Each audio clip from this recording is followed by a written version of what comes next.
bienvenue pour l'épisode 30 du podcast de la boutiqueuse. La boutiqueuse, c'est moi. Dans la vraie vie, je m'appelle Némise et vous pouvez me retrouver sous ce pseudo sur les différents réseaux sociaux.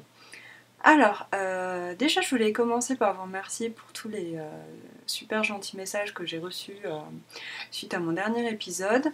Je voulais simplement redire que contrairement peut-être à ce dont je pouvais donner l'impression dans cet épisode-là, en fait, en le revisionnant pour le montage, je me suis dit mince, j'ai pas dit que quand même, voilà, la très très grande majorité des gens qui laissaient des messages, qui s'exprimaient sur les podcasts et tout ça, étaient hyper bienveillants et que voilà quoi, c'était super et que c'est bien pour ça qu'on continue, je pense, les podcasteuses à le faire.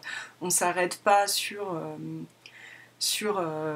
quelques remarques désagréables, on va dire, mais bon, comment dire, c'est pas que ça m'a vraiment atteint en plein cœur, genre le truc hyper dramatique, de recevoir, c'est même pas moi qui les ai reçus directement, parce que moi les gens ont été toujours très très gentils avec moi, mais j'ai pu les lire ici et là et je me suis quand même sentie visée quelque part, vu que je fais des podcasts, et c'est vrai que comment dire, il y a pas mal de gens qui m'ont dit oui, allez, t'inquiète pas, ne fais pas attention à ces personnes, n'en tiens pas compte, c'est pas grave, voilà. Et ils ont raison, tous les gens qui me disent ça, mais d'un autre côté, je veux dire, je me laisse pas atteindre par ça, mais d'un autre côté, j'avais quand même envie de dire ce que j'ai dit dans le dernier épisode, quoi, parce que je trouve que c'est bien hein, de laisser pisser, comme on dit, comme on dit poliment, avec beaucoup de classe et de distinction, mais je trouve que c'est bien aussi de rappeler un peu les gens à l'ordre, et de dire que, ouais, on est tous des êtres humains au final, hein, on n'est pas juste des images qui bougent et qui parlent, derrière il y a des vrais gens, et que ouais, ça peut toucher quoi, ce qui est dit sur internet. Voilà. Juste, voilà, parenthèse. Deuxième parenthèse, je pense que je vais faire des épisodes plus courts dorénavant, parce que le dernier épisode, j'ai mis 92 heures à le télécharger sur YouTube. Ce n'est pas possible. On a eu du coup la crise qui sera dorénavant appelée la crise de la bande passante de 2018, puisque du coup on n'avait plus trop de wifi, mon mari avait du mal à accéder à internet, en plus moi j'étais partie en formation, donc c'était génial quoi, ça l'a un peu saoulé, ce que je comprends, hein, parce qu'il avait du mal à même juste naviguer normalement sur les sites quoi, donc c'était un peu pénible pour lui. Et bon, c'est juste pas possible d'avoir un truc qui télécharge pendant 92 heures quoi. Donc je pense que je vais essayer de faire un peu plus court, et puis je vais chercher des solutions hein, pour arranger ça. On va voir. Si ça marche cette fois sans problème, tant mieux. Sinon, peut-être que je ferai uniquement des podcasts avec la fonction directe de YouTube, quoi, de tourner en direct. Et là, au moins, comme ça, il n'y a pas besoin d'importer quoi que ce soit. C'est beaucoup plus rapide. Donc, bon, on verra. Hein, ce sera la surprise. Alors, partie tricot. Pas de tada aujourd'hui. Oh. Ouais, pas de partie tricot, enfin pas de partie tricot, si partie tricot, mais pas de tada parce que déjà la semaine dernière il y avait 2 tadas énormes, donc on peut pas tout faire quoi. Hein. J'ai fait ce que j'ai pu, mais j'ai pas réussi à tricoter un pull en entier en une semaine. C'est fou, non? Par contre, je vais vous montrer quand même parce que le pull secret, je l'ai terminé. Ça veut dire que je lui ai mis son petit ruban de dentelle hier. J'ai demandé parce que j'avais ma copine Audrey qui était là, Audrey Quick Makes, et je lui ai demandé son avis pour le ruban de dentelle, et Et bon, elle a trouvé que c'était pas mal ce que j'avais choisi. Parce qu'en fait, voilà ce que ça donne. L'idée... Attendez, j'essaie de vous le montrer d'un peu plus près. Voilà. L'idée, c'était d'utiliser ce que j'avais en stock. Bon, tout simplement parce que j'ai plein de choses en stock. J'ai un super stock de mercerie, de tout, quoi. Et je collectionne, en fait, les choses. Et que du coup... ça m'embêtait d'acheter, qu'en plus j'ai pas trop de sous-sous en ce moment, donc on essaye de limiter les frais, surtout quand on peut très bien faire ça. Donc ouais, je trouve ça assez sympa.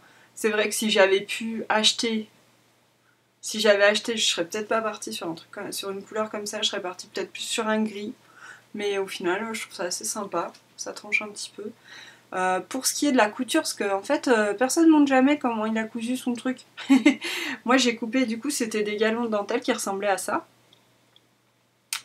que j'ai coupé un petit peu plus long que ce dont j'avais besoin, quoi, vous voyez.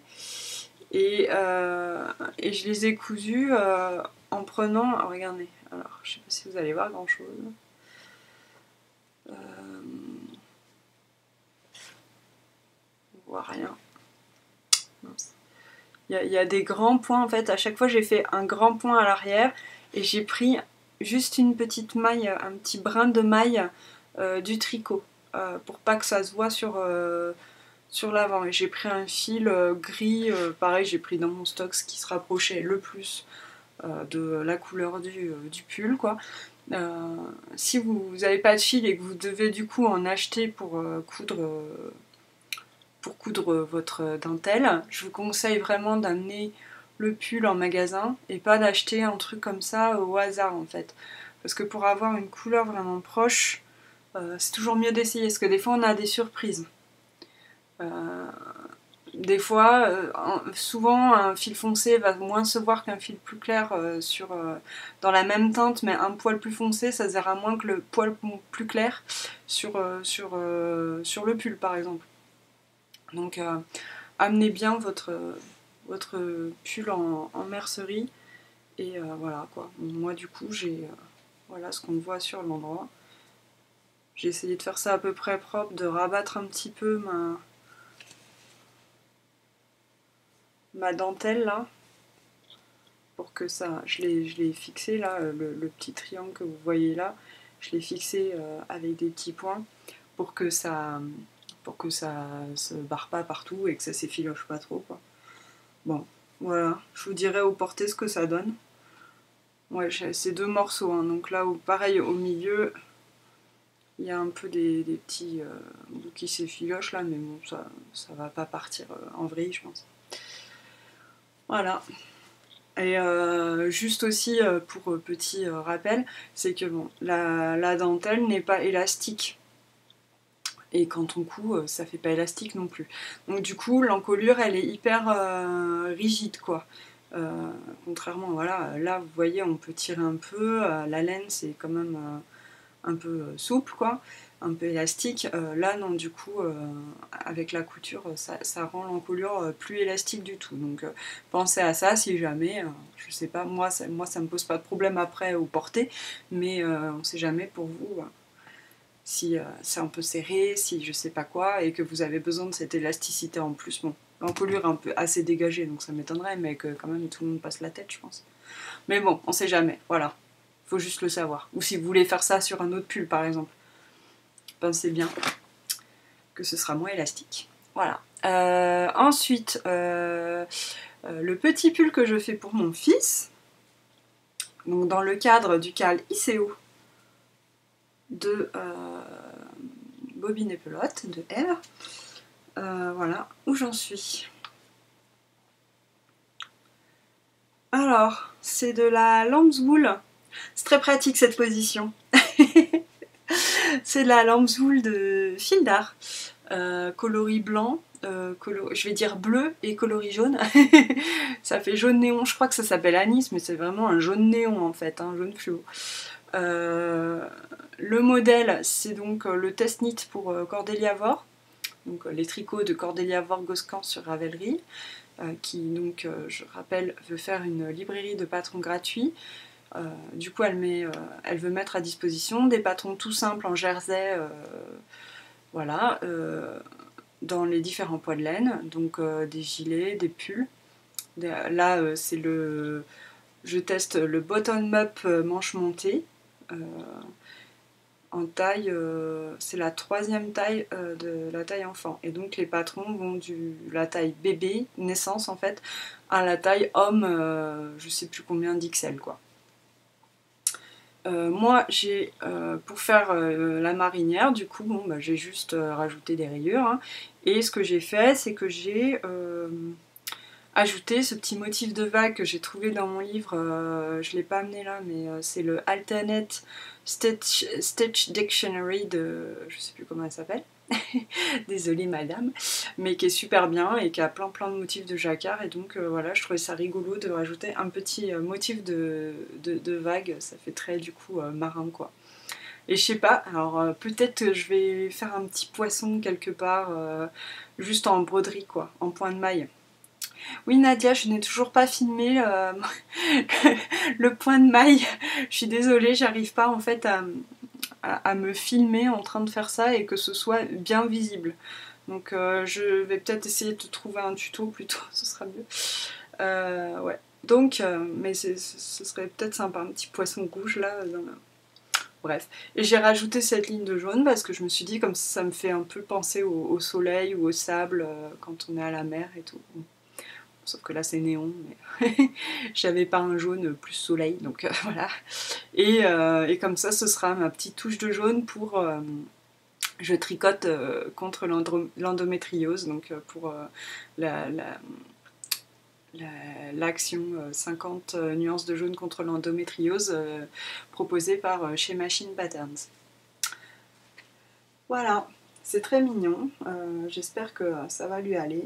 Bon, alors moi j'avais fait mon boulet, j'avais monté 172 mailles en fait, enfin voilà. Et le truc c'est que ça allait pas pour mon motif de jacquard, donc j'ai rajouté 4 mailles, donc je suis passée à la taille juste au-dessus en final. Bon, du coup ça fait peut-être un poil lourd resserré en bas, mais je pense qu'avec le blocage peut-être que ça va détendre un peu. Je me suis dit dans le pire des cas, si c'est un peu resserré en bas c'est pas grave, parce que comme ça au moins ça le couvrira peut-être mieux, parce que mon fils, comme il est pas épais en plus, il a tendance à... Ses vêtements sont un peu larges et du coup il est peut-être un peu moins bien couvert, donc là ce serait peut-être pas plus mal. Voilà. J'avais peur de ne plus avoir assez de blanc, et au final hier en faisant du tri dans mes laines, dans mes restes de laine, j'ai retrouvé du lambzou blanc, donc magnifique, c'est parfait. J'aurais même pu en faire un pour ma fille en fait, au niveau taille quoi, parce que je pensais que j'en avais pas assez, mais finalement ça va. Donc voilà, pour l'instant je suis très contente de ce petit modèle, je trouve ça très mignon. Et j'espère que ça plaira à mon fils. Et oui. Et qu'est-ce que je voulais dire de plus par rapport à ça? Non, rien. Sinon, qu'y a-t-il sur mes aiguilles? Il y a le petit lapin dont je parlais la dernière fois, Henry's Bunny, que je fais pour planquer dans mon jardin pour Pâques. Donc voilà la photo, vous voyez, je n'arrivais pas à la trouver, du coup j'ai imprimé... la dernière fois j'arrivais pas à vous la trouver, je vous avais trouvé que le gros modèle, mais en fait voilà, il est petit comme ça ce lapin, de Sarah Elizabeth Kellner, donc c'est Rabbit Hole Nets sur Ravelry, c'est un patron gratuit. C'est pour ça, je m'en fiche de montrer tout ce que je peux sur la vidéo, puisque c'est gratuit. Mon petit lapin, pour le faire, je suis allée piocher dans tous mes restes de laine que j'ai récupérés ici et là, et il y a des trucs à moi, mais là c'est clairement pas des trucs à moi en fait. Donc je suis allée chercher tout ce qui était plus ou moins de couleur lapinesque. Donc ouais, des marrons plus ou moins foncés.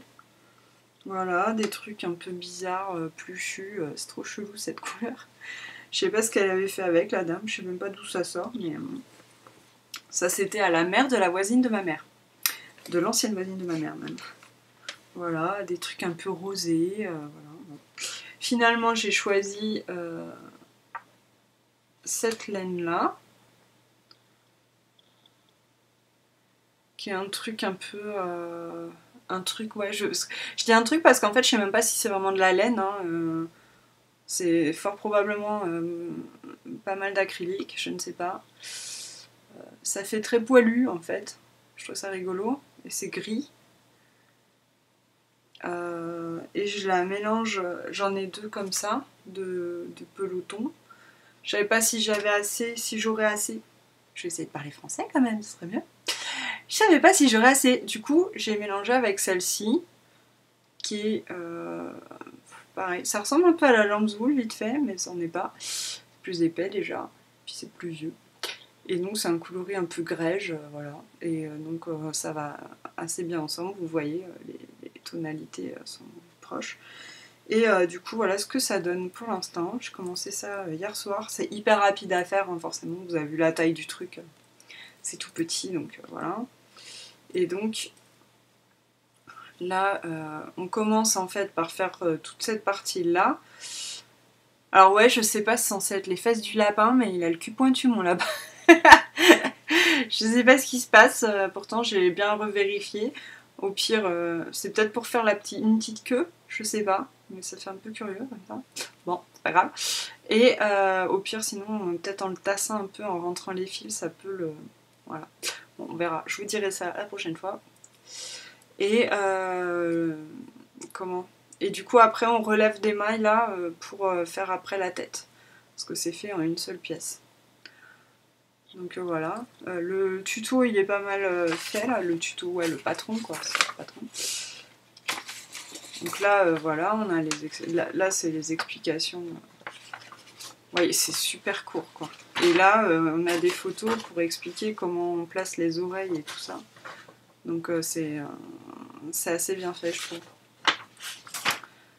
Et c'est hyper rapide pour faire un petit cadeau. Franchement, c'est génial quoi. Je suis bien contente de ce truc pour l'instant, ça avance bien. J'espère que ça va faire un joli lapin. Et que mes enfants sont contents surtout. Voilà. Donc ça, du coup, faut que je le planque pour pas qu'il le voit, puisque ma fille, elle croit encore aux cloches de Pâques et tout ça. Donc voilà. Ce sera le cadeau des cloches de Pâques. Voilà pour ce que j'ai sur mes aiguilles actuellement.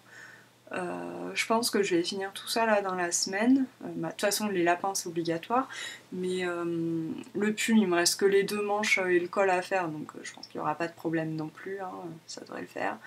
Qu'est-ce que je voulais dire?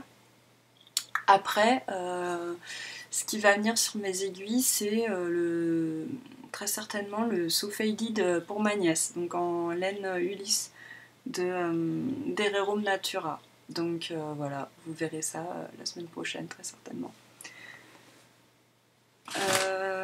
Quoi de neuf dans le stash? Alors, dans le stash, aujourd'hui, il y a, attention, de la laine. C'est très surprenant. Il y a, hop là, pardon, 2 pelotes, puisque hier, ma copine Audrey est venue passer la journée avec moi, c'était trop sympa. Et on est allé le matin au marché de Mirepoix, on a vu la caravane des laines paysannes, c'était super. Du coup, forcément, elle a acheté un peu de laine. Hein. C'est ce qui se passe en général quand on se retrouve dans un endroit où il y a de la laine. On achète de la laine. Moi, j'ai réussi à être raisonnable, mais bon, en même temps, j'avais acheté un cône de 1 kg il n'y a pas longtemps, hein, donc ça a peut-être allé. Et donc, Audrey, dans sa très très grande gentillesse, m'a ramené un petit cadeau laineux. Elle m'a ramené du coup de la laine à chaussettes, donc de nos petits chéris Arnais et Carlos. Je suis fan complète de ces mecs qui sont juste géniaux. Donc voilà les chaussettes que ça fait. C'est les Perfect, donc en fait c'est le fil jaune, vous devez connaître le principe mais bon on sait jamais. Le fil jaune c'est là où on se permet de savoir où on commence sa chaussette pour avoir 2 chaussettes exactement identiques comme celle-ci. Donc c'est la laine Regia Design Line de Arne Carlos. Voilà, Perfect. Voilà, parce que Perfect, ça s'écrit pas comme ça, mais en anglais ça veut dire parfait, bien sûr. Pour ceux qui savent pas, on sait jamais. Et sinon, elle m'a ramené aussi un autre truc que pourtant je m'étais dit que je ne l'achèterais pas, qui est la Wool and the Gang, la laine qui fait les chaussettes Graou Graou. C'est-à-dire, si vous ne l'avez pas vu, je parle pour ma sœur essentiellement qui n'est pas sur Instagram, c'est une laine qui fait des chaussettes avec des taches léopard, toute seule quoi, quand on tricote en jersey normal. Donc les taches léopard se font, sauf que pour ce faire, il faut respecter une tension très précise, sinon ben, ça marche pas quoi. Et c'est ça qui me faisait un peu peur dans ce concept en fait, puisque j'ai vu que bien souvent il fallait les personnes, donc les tricoteuses, se retrouvaient à tricoter avec des aiguilles genre 2,75 alors que d'habitude elles tricotaient leurs chaussettes en 2,25 ou en 2,5 et du coup j'ai peur que ça fasse un tissu un peu moumou quoi. Bon, Audrey avait mis du coup ses chaussettes Graou à elle hier pour me montrer. Bon, ça faisait pas si moumou que ça. Donc bon, on va voir quoi. Je vous donnerai mon impression. Pourquoi moi j'aurais pas acheté ça déjà tout en premier lieu parce que au tout départ c'était à 30 € le kit chaussettes. Moi je mets pas 30 € pour un kit chaussettes.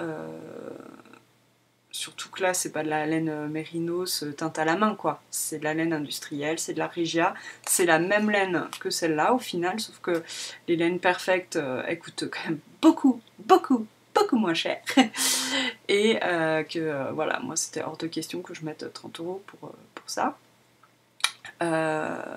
Après, depuis, on peut la trouver dans plusieurs endroits, notamment, je crois, chez Lily Comme Tout, à 9-10 €. Donc, là, par contre, c'est raisonnable. Donc là, pourquoi pas. Du coup, moi, après, le seul truc qui restait pour que je ne me l'achète pas, c'était cette histoire de moumouitude. Je n'ai pas de meilleur mot. Désolée.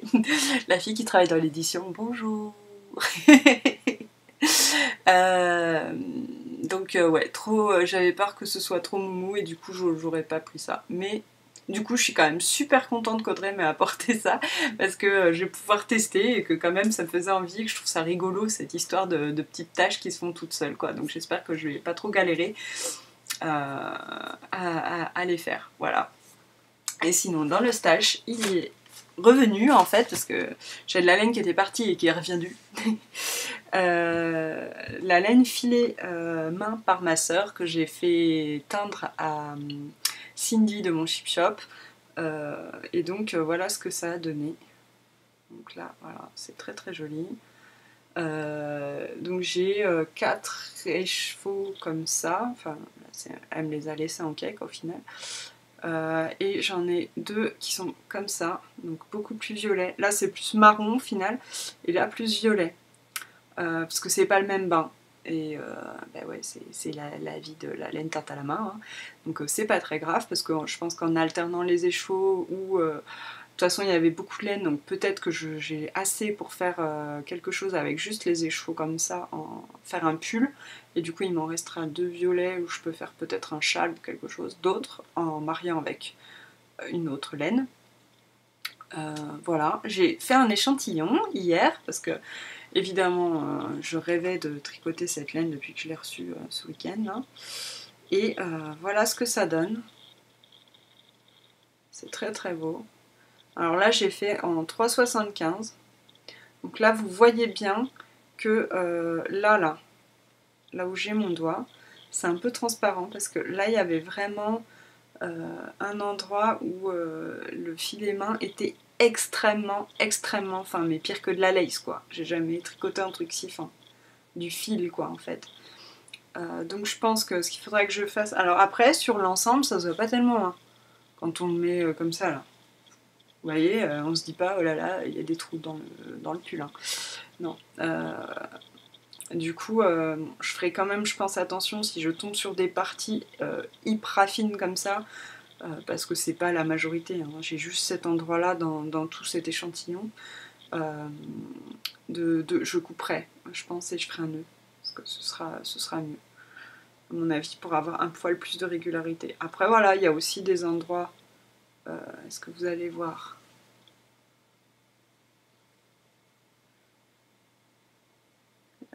De ce côté, là, où c'est très très épais au contraire, donc ça fait une petite régularité, mais bon. Après, c'est la joie du filet main, quoi. C'est normal, hein. C'est pas aussi régulier qu'une laine industrielle, et puis ben, c'est aussi la beauté de la chose, je trouve, quoi. Donc autant les trop fins, je couperais parce que ça fait un peu des trous et que en prime j'ai peur que ça casse parce qu'évidemment ça va être beaucoup plus fragile. Autant les épais, je trouve ça chouette et ça me dérange pas du tout. Donc voilà mon échantillon 3,75, je trouve ça pas mal. Là il est bloqué et tout, hein, donc là c'est souple, c'est pas mal. Je pense qu'il faut pas faire plus lâche. J'avais essayé en cache, je trouvais ça trop lâche. Peut-être en 3,5 éventuellement, mais bon, ouais, c'est pas mal. Faudra que je vois, du coup, je sais pas combien de mailles pour combien de rangées, mais je l'ai fait assez grand pour pouvoir calculer ça et pouvoir déterminer un modèle. Et oui. Donc c'est trop cool. Merci Cindy d'avoir réalisé cette teinture, parce que je trouve ça vraiment très... Enfin voilà, je remontre un coup, c'est très très joli. J'aime beaucoup. Et j'ai hâte juste de tricoter quelque chose. J'ai pensé au pull Holly de Marie-Amélie. Je ne sais pas pour les échantillons, mais on verra. Puis je verrai avec ma soeur surtout, parce qu'après tout, c'est pour elle. Alors, partie couture. Partie couture, je suis en train de faire, j'en avais parlé déjà dès le mois de janvier, mais bon, hein, il faut du temps pour faire les choses des fois. La robe Oxane de Anna Rose Patterns sur internet. Voilà la robe, qui est une robe à manches longues avec des plis sous poitrine, là et là, avec des manches avec des plis aussi et des poignets resserrés, et qui a notamment un dos très très joli, puisque voilà le dos de la robe, avec 3 boutonnières. Les poignets sont aussi boutonnés, il y a deux boutons à chaque poignet. Moi, dans ma grande quête d'originalité, ironie on, j'ai pris un tissu vert, exactement le même que, en gros la même couleur en tout cas que le patron, que moi j'avais acheté au magasin de tissus à côté de chez moi pendant les soldes. Et donc voilà où j'en suis. Je vais me reculer. Hop, pour l'instant. Vous voyez là, c'est pas... Il y a un trou. C'est pas portable en l'état. Il me reste en fait j'ai déjà monté une des manches qui est là. J'ai fait mes plis, vous voyez, ça c'est le devant. Donc,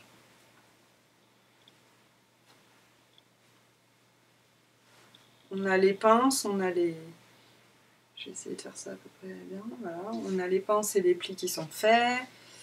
Le dos est comme ça pour l'instant. Je ne sais pas si vous voyez grand chose.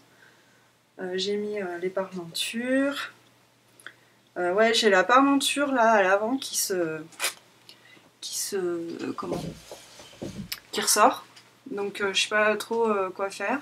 Parce que j'ai fixé les parmentures aux épaules. Mais là ça ressort. Alors il faut que je vois si je peux la coudre de façon invisible. Parce que j'ai un tissu relativement épais, donc peut-être que ça se fait. Il faut que je teste sur une chute de tissu en fait. Ou sinon que je la colle avec du thermocollant double face ou avec de la colle à tissu, j'en sais rien. Je vais faire des essais sur des chutes et puis je ferai au mieux, quoi. Parce que c'est vrai que là, quand je la tiens comme ça, voilà, j'ai la parmenture qui ressort, c'est pas très esthétique. Donc voilà, il me reste à faire toutes les coutures, à monter la deuxième manche, à faire les coutures côté et sous les bras, et à ajouter les poignets et les boutonnières, et ce sera fait. Donc j'ai quand même pas mal avancé, hein. Il en reste un peu, mais je pense qu'en une bonne session de couture ce sera fait. Donc c'est cool. Voilà pour la couture. Franchement très bien, ce patron il coûte 8 €, c'est un PDF qu'on assemble. En fait il n'y a pas de découpe à faire, c'est à dire qu'on imprime les pages et on les assemble côte à côte, on scotche et voilà quoi, il n'y a vraiment aucune découpe à faire et ça c'est très très bien, c'est un gros gain de temps. Parce que quiconque a déjà assemblé des patrons en PDF imprimés sait que ça prend quand même énormément de temps. Donc là, je trouve qu'elle a trouvé une bonne technique.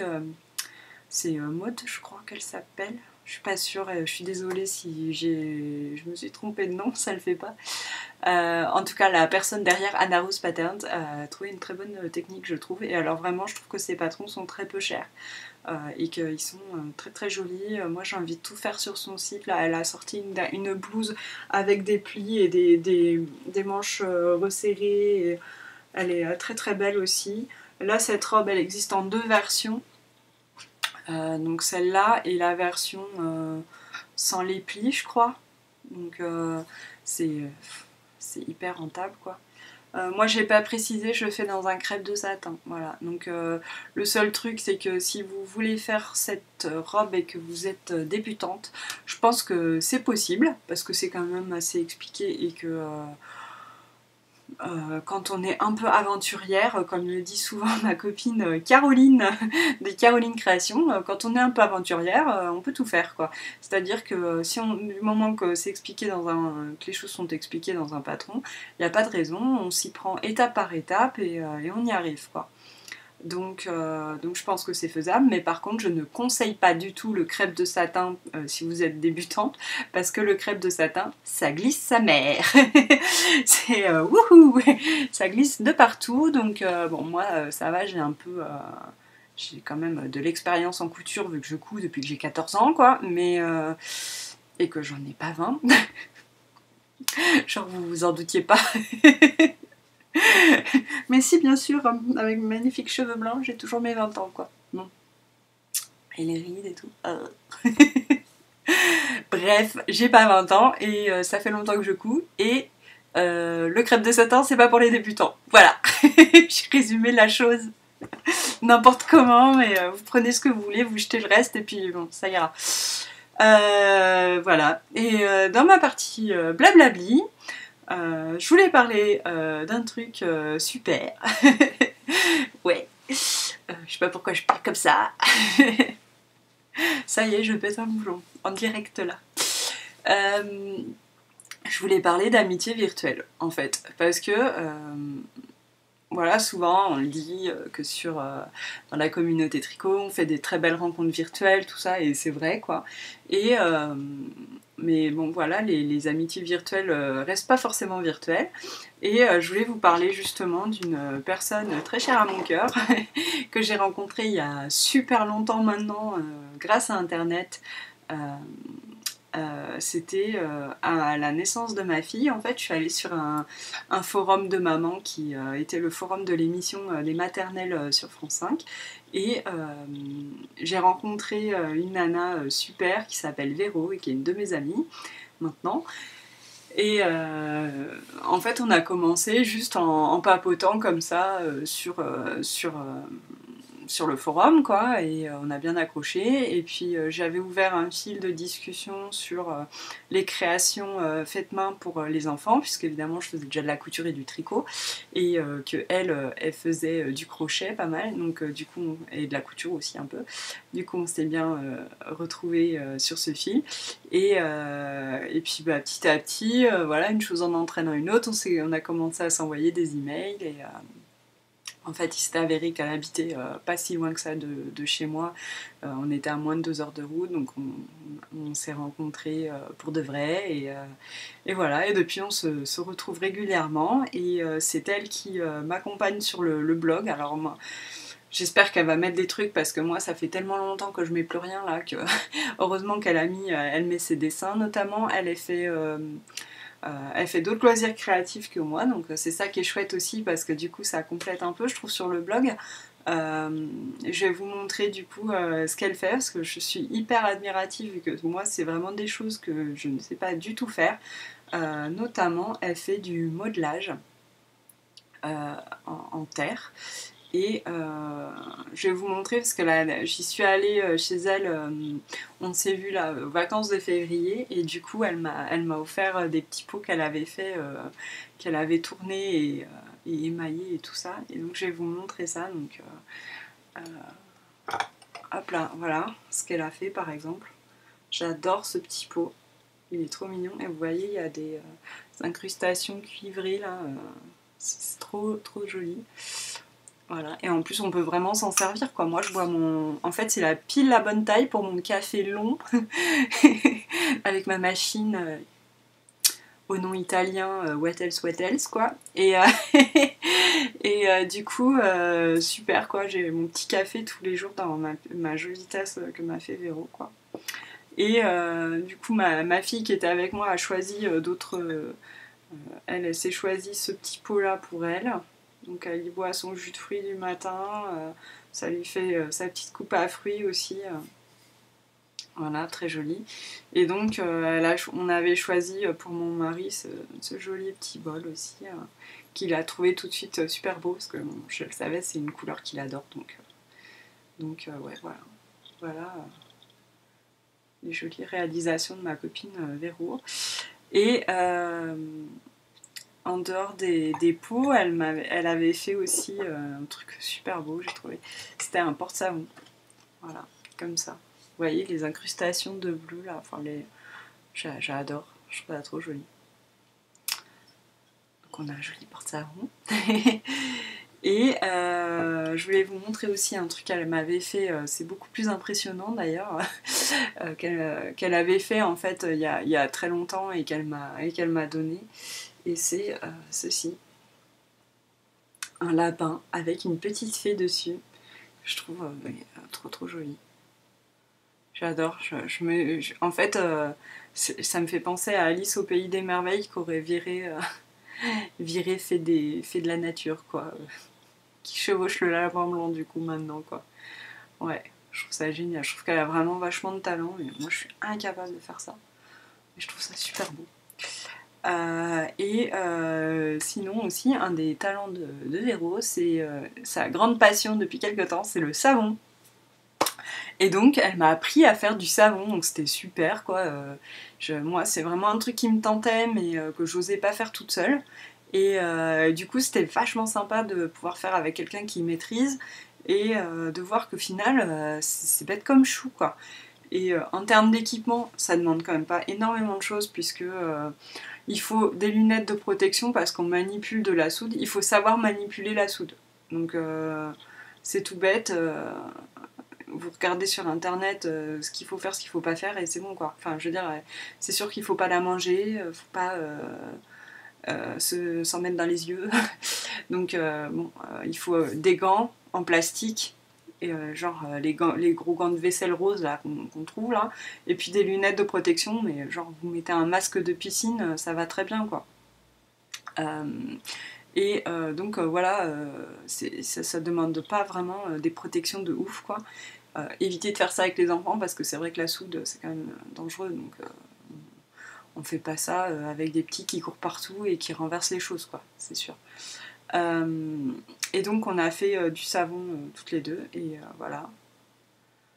On a essayé une déco karaté, mais bon c'est pas grave. Elle en a fait des trop beaux depuis là. Parce que pour la remercier, je lui ai offert un moule où il y a des séparateurs et alors ça permet de faire des super savons de ouf quoi. Et on avait fait des petits... parce qu'on peut les mouler style dans des moules en silicone quoi. Là c'était dans un moule à cake et là dans des moules à gâteau en forme de cœur. Voilà, il n'y a pas besoin d'avoir un matos de dingue quoi. Le moule à cake, typiquement, je pense que tout le monde en a. Mais même, vous faites ça dans un moule à manquer, ça marche aussi, quoi. Vous coupez des tranches, des parts de gâteau, quoi, au final, pour avoir votre savon, et c'est tout, quoi. Donc voilà, en fait, une fois que vous avez mélangé votre savon, fait votre mélange et tout ça, vous le coulez dans le moule. Après, une fois que vous le démoulez, il faut le laisser sécher pendant un mois, et voilà, après, vous pouvez l'utiliser. Et donc, moi, ça répond tout à fait à la démarche que j'ai ces dernières années, et de plus en plus, qui est de limiter les déchets. Euh, et en fait, depuis, ça fait 2 ans qu'avec mon mari, on n'utilise plus de gel douche en bouteille. On en utilise pour les enfants, mais c'est en train de changer aussi. On utilise du savon d'Alep en fait. Et puis ben là, du coup, moi j'ai plein de savons comme ça, donc je vais pouvoir utiliser. Puis j'avais du savon de Véro aussi qu'on a utilisé avant. Parce que ça fait mais beaucoup moins d'emballage qu'une bouteille de gel douche, quoi. C'est-à-dire qu'une bouteille de gel douche, elle va vous durer 2 semaines, et il y a quand même tout cet emballage en plastique dur qu'il faut jeter. Alors qu'un savon, bon là en plus il n'y a vraiment pas d'emballage parce qu'on l'a moulé et on l'a ressorti, mais on lui a pas mis de papier autour. Mais quand le savon d'Alep, quand on l'achète, ou les savons qu'on trouve aussi au supermarché, il y a juste un papier autour ou un petit emballage plastique, mais vraiment tout fin quoi. Ça fait quand même beaucoup moins de déchets, et le savon en général dure plus de 2 semaines aussi. Il dure, nous le savon d'Alep c'est un gros bloc quand même, et il dure bien un mois peut-être même plus, un mois et demi. Je sais pas exactement, mais il dure quand même beaucoup plus longtemps, enfin ça c'est sûr quoi, beaucoup plus longtemps qu'une bouteille de gel douche. Le seul inconvénient c'est le transport. Alors il faut que je trouve une solution pour ça, parce que au final j'achète quand même du gel douche pour quand je me promène, que je vais chez ma soeur ou que je vais chez des gens et tout ça, et qu'il faut amener du gel douche, enfin du savon quoi. Mais c'est pas très pratique de transporter un savon, donc soit faudrait que je trouve vraiment une boîte bien adaptée, mais pour l'instant j'en ai pas trouvé des super bien pratiques. J'ai pas non plus fait une recherche de dingue, hein, mais je pense qu'il faut que je m'y mette. Ou alors je me disais peut-être coudre quelque chose, pourquoi pas, ça peut être aussi une solution, parce qu'avec si je mets un emballage éponge par exemple juste pour mettre le savon, et qu'après je renferme ça dans une espèce de petite trousse avec des tissus enduits voilà, pour pouvoir nettoyer, pourquoi pas, ça peut peut-être marcher, je sais pas. Si vous avez des idées, n'hésitez pas à me les donner. Mais du coup, ouais, je trouve ça vraiment super. Et alors, en plus, cerise sur le gâteau, quand même, non seulement le savon, ça permet de ne pas avoir trop d'emballage, mais en plus, là, vous savez ce qu'il y a dedans, parce que vous l'avez fait. Si vous faites du savon, ou que vous l'achetez à des gens qui font ça bien. Parce que y a des fois des savons où il y a quand même tout un tas de trucs pas terribles, genre les parabènes et tout ça, là, les trucs ajoutés là, qui servent à rien en gros, et qui font que votre savon c'est un détergent plus qu'un vrai savon, quoi. Ça c'est des savons qui sont très très doux, quoi, et qui sont respectueux du coup de la peau, et il n'y a pas plein de saleté dedans. C'est que du bon, quoi. C'est pas des produits qui vont vous abîmer la peau. Donc voilà, c'est vraiment tout bénef. Et en plus, elle avait fait aussi des shampoings solides. Il faut que je regarde ça, comment ça marche aussi. C'est hyper simple à faire en fait, un shampoing solide. Elle avait acheté, elle se fournit sur le site Aromazone, et elle avait acheté. Je suis pas sponsorisée, hein, une fois de plus. Hein. Elle avait acheté ce qu'il fallait, elle m'a dit il faut juste 2 ingrédients qu'on mélange ensemble, on fait le moulage et hop, c'est tout de suite prêt, quoi. Enfin, donc faut que je me renseigne un peu plus avant là, mais c'est trop bien, quoi. Ce shampoing il mousse bien, ça fait comme un savon comme ça, elle me l'a fait dans ce moule là, donc c'est un petit cœur aussi. On se le frotte sur les mains, puis éventuellement un peu sur la tête, direct le savon, quoi. Après on se frotte comme avec un shampoing normal, quoi. Et puis ben ça permet de ne pas avoir plein de silicone sur les cheveux. Autre avantage, c'est qu'en plus ça se rince beaucoup plus facilement qu'un shampoing normal. C'est un truc de fou, quoi. C'est-à-dire qu'on passe 3 fois moins de temps à se rincer les cheveux. Donc c'est quand même appréciable en termes de gain de temps et en termes d'économie d'eau. Donc voilà, bon, j'espère que je vous aurai pas trop saoulé avec mes histoires de zéro déchet et la fille bio quoi. mais je trouve ça intéressant, voilà, tout simplement, de vous parler de ça et de vous parler des super réalisations de ma pote Véro, là, de ses modelages, ses savons et tout ça, parce que je trouve ça génial ce qu'elle fait. Et si vous voulez voir un peu ce qu'elle fait sur Instagram, son compte c'est Mitaipo. Je vais vous le marquer si je peux. M-I-T-A-I-P-O. Voilà. Et donc elle montre voilà, tout ce qu'elle fait. Et puis elle donne aussi ses petites recettes de savon. Donc voilà. N'hésitez pas à aller la voir et lui faire coucou de ma part. Bon, et bien sur ces belles paroles, je vais vous laisser. Et puis à bientôt. Ciao.